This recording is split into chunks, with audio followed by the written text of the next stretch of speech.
Mayor, how difficult will it be to convince the city council to approve a $500 million property tax increase and a garbage collection fee on the same group of homeowners? Thank you, Fran, for the opportunity to answer your story.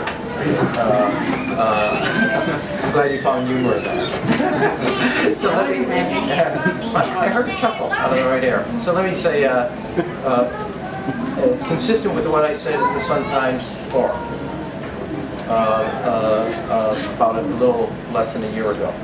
So let me tell you how I view this and operate, and how I focus, as I have been since the election, on this upcoming budget. Like the last 4 years, the operating day in and day out annual budget will not have a property tax increase. It will be about $1 of reforms and efficiencies for $1 revenue. A balanced approach, but in the end of the day, and about 160 to 170 million of our weighted balancing the budget will come just from reforms and efficiencies. And we work through that every day. And when I leave here, we're going to go back through another budget meeting as we do.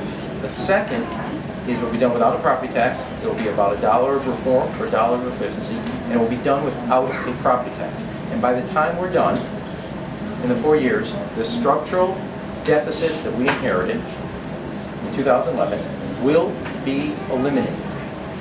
All the gimmicks and shenanigans that were built up in the system to mask what the real cost of our government was, from scoop and toss, to raiding the rainy day fund, to borrowing for the future to pay the present, to using one-time revenue sources, all those gimmicks will be out of the system. And we will have finally righted our financial ship. I think, well, you obviously heard your voice. I want you to hear mine on this one, Fran. And what I mean by that is, I said we're going to do it in a fair and progressive way. But I also believe, if you're asking me, do I believe we'll get it done? The short answer is yes, because I actually believe the Aldermen are up to the task of charting a new course for Chicago's future. What'd you think of things? I'll be right there, Congress. Don't worry about it. What'd you think of things getting out of control last night? Well, here's what I would say, Bill. South Shore's always, Cultural Center has always had a special place for me.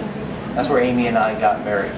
I got to be honest, I thought that when we put our two families together, that would be the fireworks, and now I have new appreciation for my father-in-law.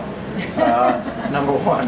But on a serious note, the way, look, this is part of the process where people get a chance to express themselves, etc., across a wide range. But I would say, my view is you can disagree without being disagreeable. And I think it's important to be fair to all the other residents of the city of Chicago. People came to express their views on TIF, mental health, their ideas on how to give our kids better after-school summer jobs. And those people who came to talk also have a chance to be heard. And it's unfair to them.